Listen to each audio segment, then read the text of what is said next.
Մենք սահմանադրական դատարանում գործի քննություն ենք ունենում, բայց այդ ընթացքում գիտակցում ենք, որ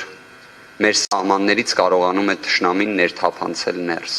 Հայաստան դաշինքի ներկայացուցիչը իր եզրափակիչ ելույթը սկսում է նոյեմբերի 9-ի հայտարարության հետևանքով Հայաստանի սահմաններին ստեղծված իրավիճակի մասին անդրադարձով։ Դրանից հետո Հայաստանի սահմաններն այլևս անվտանգ չեն։ Վարդևանյանը Հայաստանի անվտանգության եւ սահմանադրական դատարանում քննվող գործի միջև ուղիղ կապ է տեսնում։ Եթե սահմանադրական դատարանը անփոփոխ թողի ընտրությունների արդյունքները եւ քաղաքացիական պայմանագիրը սահմանադրական մեծամասնություն ունենա ազգային ժողովում, ընդդիմությունը հնարավորություն չի ունենա կասեցնելու երկրի անվտանգությանը սպառնացող իշխանության օրենսդրական նախաձեռնությունները։ Վարդևանյանը ապավինում է բարձր դատարանի ողջամտությանը։ Սահմանադրական դատարանը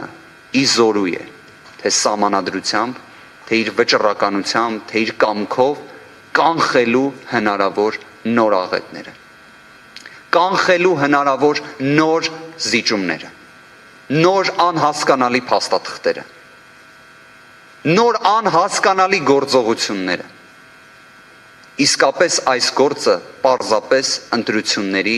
արդյունքների վերաբերյալ վեճ չէ։ Հայաստան դաշինքում կասկած չունեն, որ ընտրությունների արդյունքները չեն արտահայտում ժողովրդի իրական կամքը։ Իդեպ դաշինքի պահանջներից մեկն էլ այն է, որ եթե արձանագրվի, որ ընտրախախտումներն էական ազդեցություն են ունեցել ընտրությունների արդյունքների վրա, ապա սահմանադրական դատարանը մանդատների բաշխման նոր կարգ կսահմանի, որի լիազորությունները ՍԴ-ն ունի։ Իշխող մեծամասնության մանդատները նվազեցնելով եւ ընդդիմության մանդատները ավելացնելով, ՍԴ-ն քաղաքացիական պայմանագրին կզրկի խորհրդարանում սահմանադրական մեծամասնություն ունենալուց, որն այլևս չի կարողանա միանձնյա անցկացնել բոլոր նախաձեռնությունները։ Զարթոնք կուսակցության ղեկավարն իր եզրափակիչ ելույթում կրկին հիշեցնում է, Փաշինյանը կեղծված է համարել Տիգրան Մուկուչյանի ղեկավարած կենտրոնական ընտրական հանձնաժողովի որոշմամբ հաստատված նախկին բոլոր ընտրությունները։ Ինչպես է ստացվել, որ այսօր արդեն նույն Մուկուչյանի ղեկավարած կառույցի որոշումը նրան հավատ է ներշնչում։ Այստեղ կա երկու տարբերակ։ Առաջին, կամ այսօր իշխող ուժը նախկինում մեզ խաբել է, ասելով, որ այս օրինապահ լավ կառույցը, պուպուշ կառույցը իրականում ընտրախախտումներ չկանխող կառույց է, կամ էլ այսօր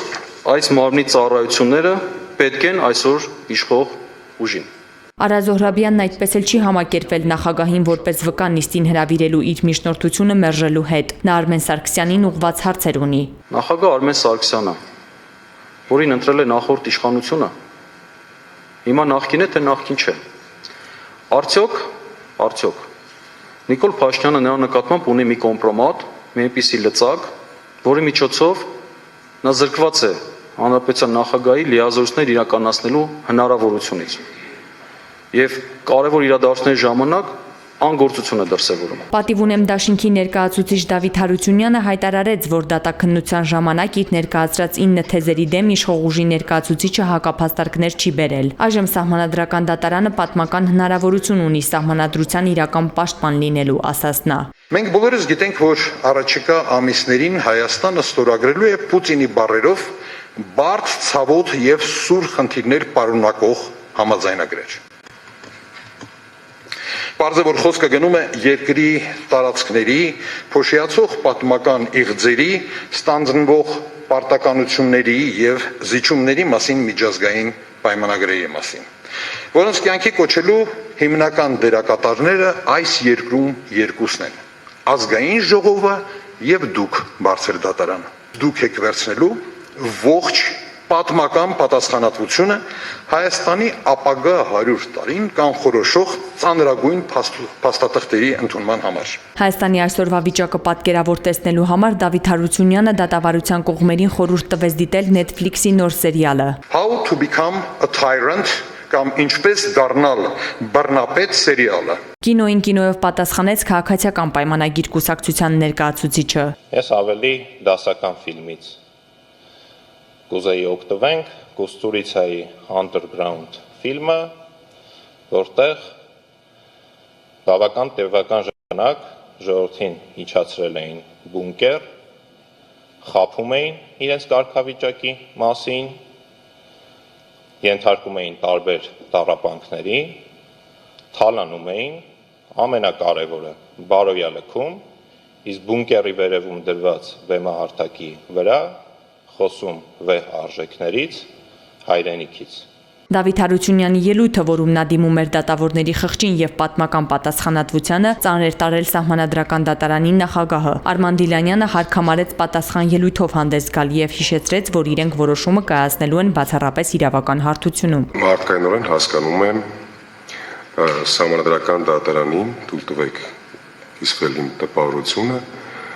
վարկաբեկելու եւ այդպիսով Սահմանադրական դատարանի ապագա որոշումը վարկաբեկելու ձեր փորձերը։ Մարդկայնորեն այդ մարտավարությունը հասկանում եմ, բայց չեմ ընդունում եւ ինձ համար կոնկրետ դա դատապարտել է պարոն Հարությունյան։ Կենտրոնական ընտրական հանձնաժողովի նախագահ Տիգրան Մուկուչյանը դատարանին խնդրեց ուժի մեջ թողնել ԿՀ որոշումը, քանի որ նրա խոսքով այն անվանվեր ճանաչելու հիմքերը ՍԴ քննության ընթացքում չեն հաստատվել։ Կարծում եմ, որ որոշումը, որը կայացվել է Կենտրոնական ընտրական հանձնաժողովի կողմից, համապատասխանում է